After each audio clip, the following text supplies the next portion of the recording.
तो अब इस 18वें सवाल में हमें समांतर माध्य, माध्यिका और बहुलक ज्ञात करना है। तो पहले तो समांतर माध्य ज्ञात कर लें, क्योंकि बहुलक ज्ञात करने के लिए हमें सारणी आगे बढ़ाने की तो कोई जरूरत नहीं है, क्योंकि यहाँ पर हमें सिर्फ बारंबारता देखनी होगी, ठीक है। और माध्यिका ज्ञात करने के लिए हमें सिर्फ एक कॉलम और बढ़ाना पड़ेगा संचयी बारंबारता का। तो पहले तो समांतर माध्य ज्ञात कर लें। तो समांतर माध्य ज्ञात करने के लिए हमें इस प्राप्तांकों का मध्यमान पता होना चाहिए, ताकि हमारे पास x हो सके, क्योंकि f तो हमारे पास है ही, क्योंकि इस बारंबारता को हम f से प्रदर्शित करते हैं। तो x कैसे पता करेंगे, पहले इन प्राप्तांकों का मध्यमान ज्ञात कर लें। तो मध्यमान क्या हो जाएगा, 0 और 10 जोड़ेंगे, फिर इसका आधा करेंगे तो 10 होगा, 10 का आधा 5 रह जाएगा, फिर 10 और 20 30, 30 का आधा 15 रह जाएगा। और चूंकि इनके बीच में 10 का डिफरेंस है, इसलिए हम 10 बढ़ाते हुए भी चल सकते हैं। तो 15 में 10 जोड़ेंगे 25, और 25 में 10 जोड़ेंगे 35, फिर 35 में 10 जोड़ेंगे 45 हो जाएगा। तो मध्यमान अर्थात x तो हमें पता चल गया। अब चाहें तो सिर्फ f और x की गुणा कराकर हम समांतर माध्य ज्ञात कर सकते हैं, क्योंकि f और x में कोई खास संख्याएं बड़ी नहीं है, इसलिए हम डेल्टा ना निकालें तब भी इनकी गुणा आसानी से हो सकती है। तो डेल्टा ना निकालें, सीधे fx की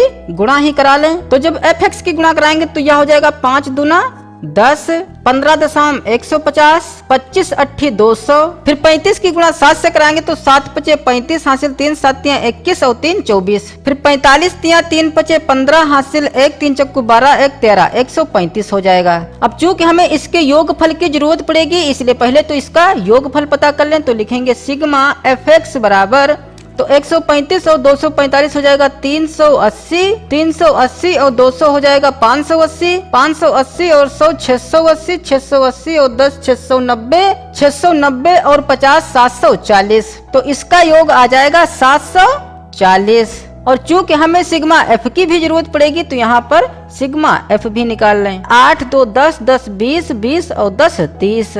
तो लिखेंगे इसलिए समांतर माध्य बराबर, प्रत्यक्ष विधि वाला सूत्र लगा दें, सिग्मा fx अपान सिग्मा f। तो सिग्मा fx है 740 और बटे में रखना है 30। तो इस 0 से यह 0 कट जाएगा, तो बचेगा 74/3। तो 3 से 74 में भाग करा लें, तो यह हो जाएगा 24.6666 आ रहा है। और चाहें तो दशमलव के बाद 2 ही अंक रखें, जैसे कि 16वां सवाल जब करेंगे तो उसमें हमें दशमलव के बाद 2 ही अंक रखने हैं। तो यहाँ पर देखिए तीसरा अंक 6 है, जो कि 5 से बड़ा है, इसलिए जब हम इस 6 को हटाएंगे तो इस दूसरे अंक में हम 1 जोड़ देंगे, तो यह हो जाएगा 7 जब यह 6 हटेगा, अर्थात इसे हम लिख सकते हैं 24.67। तो समांतर माध्य का आंसर आ गया 24.67। तो एक आंसर हमारा यह आ गया।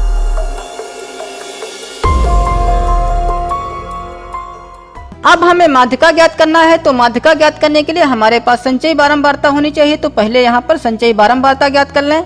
तो संचयी बारंबारता में जो f का पहला पद होता है वह तो ज्यों का त्यों रख दिया जाता है। तो 2 का 2 यहाँ पर हो जाएगा, और यहाँ पर CF लिख दें या कैपिटल F लिख दें। तो अब 2 में 10 जोड़ेंगे 12 हो जाएगा, फिर 12 में 8 जोड़ेंगे 20 हो जाएगा, फिर 20 में 7 जोड़ेंगे 27 हो जाएगा, फिर 27 में 3 जोड़ेंगे 30 हो जाएगा, जो कि यह संचयी बारंबारता सही है, क्योंकि इसकी बारंबारता का योग भी 30 ही है। अब चूंकि जो यहाँ पर प्राप्तांक दिए हुए हैं वो वर्ग अंतराल में है, इसलिए हम n/2 देखेंगे। तो लिखेंगे चूंकि n/2 बराबर n है 30, तो 30/2 करेंगे तो हो जाएगा 15। तो अब जो यहाँ पर 15 आया है, तो 15 देखेंगे कि 15 से ज्यादा संचयी बारंबारता में क्या है। तो 15 से ज्यादा क्या है यहाँ पर 20। तो 20 के ठीक ऊपर तो हो जाएगा f, वो भी कैपिटल। तो कैपिटल F तो यह हो गया, और इसके ठीक सामने वाला जो f होगा वह होगा स्मॉल f। तो यह तो हो गया स्मॉल f, जो कि है 8, और इसके सामने जो वर्ग अंतराल है वह है 20 से 30। तो स्मॉल l यहाँ पर है 20, ठीक है। तो यहाँ पर लिख भी सकते हैं, जो कि वर्ग 20 से 30 में है। तो लिखेंगे इसलिए कैपिटल F बराबर 12, स्मॉल f बराबर 8, L बराबर 20 और I बराबर, क्योंकि इनके बीच में डिफरेंस जो है वह 10 का है, इसलिए I बराबर हो जाएगा 10। अब माध्यिका का सूत्र लगा दें। तो लिखेंगे इसलिए माध्यिका बराबर, अब इसमें सबके मान रख दें। तो L यहाँ पर है 20, तो 20 प्लस n/2 की जगह पर 15 माइनस कैपिटल F है 12 अपान स्मॉल f है 8, और इनटू में I रखेंगे 10। तो जब इसे हल करेंगे तो यह हो जाएगा 20 प्लस 15 में से 12 घटाएंगे बचेगा 3/8, और 10 से इसकी गुणा कराएंगे तो यह हो जाएगा 30/8। क्योंकि 3.30 हो जाएगा। और चाहे तो इसको काट भी सकते हैं 2 से, तो 2 चक्कू 8 और 15 दूनी 30, तो हो जाएगा 15/4। तो यह हो जाएगा 20 प्लस 15 में भाग करा लें 4 से, तो 4 तियां 12 बचेगा 3 डेसिमल 0, 4 सत्ती 28 बचेगा 2, 0 4 पंचे 20, तो यह आ जाएगा 3.75। तो जब 20 में 3.75 जोड़ेंगे तो 20 और 3 हो जाएगा 23.75। तो माध्यिका जो आई है वह आई है 23.75। तो माध्यिका का आंसर यह हो जाएगा। तो समांतर माध्य माध्यिका तो ज्ञात हो गया है। अब हमें ज्ञात करना है बहुलक। तो बहुलक के लिए चूंकि हमें F0, F1, F2, L और I इनकी जरूरत पड़ेगी, ठीक है। तो ये हम कैसे पता करेंगे? तो बहुलक में हम देखते हैं कि किस वर्ग अंतराल की सबसे बड़ी बारंबारता है। तो यहाँ पर जो सबसे बड़ी बारंबारता है वह है 10, जो कि यह वर्ग 10 से 20 वाले में है। तो लिखेंगे चूंकि सबसे बड़ी बारंबारता 10 है, जो कि वर्ग 10 से 20 की है। तो चूंकि सबसे बड़ी बारंबारता 10 है, जो कि यह वर्ग 10 से 20 की है, इसलिए F0, F1, F2, L और I पता कर सकते हैं। तो जो सबसे बड़ी बारंबारता होती है वही होता है F1, और इसके ऊपर होता है F0 और इसके नीचे होता है F2, ठीक है। मतलब अगर F1 हम जान गए तो F0 और F2 भी पता चल जाएगा। तो यह गिनती बन गई 0, 1, 2। और यल कितना हो जाएगा? वर्ग अंतराल की निम्न सीमा जो कि है 10। तो यल हुआ 10, और इनके बीच का डिफरेंस कितना है? 10 का डिफरेंस है, क्योंकि 20 में से 10 घटाएंगे 10 बचेगा, इसलिए I जो होगा वह 10 ही है।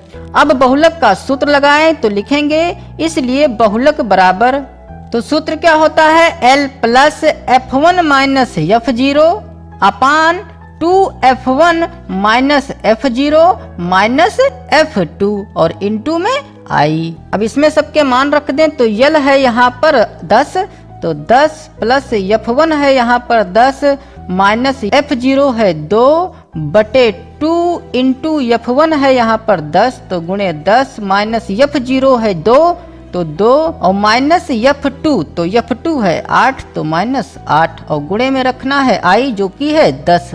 तो इसे जब हम हल करेंगे तो यह हो जाएगा 10 और ऊपर बचा 8, क्योंकि 10 में से 2 घटाएंगे बचेगा 8, तो 8 बटा, तो 10 दूनी यह तो हुआ 20 और माइनस की 2 संख्या है, माइनस का 2 माइनस का 8, तो हो जाएगा माइनस का 10। 10 तो 10 हम इसमें से घटाएंगे तो बचेगा 10।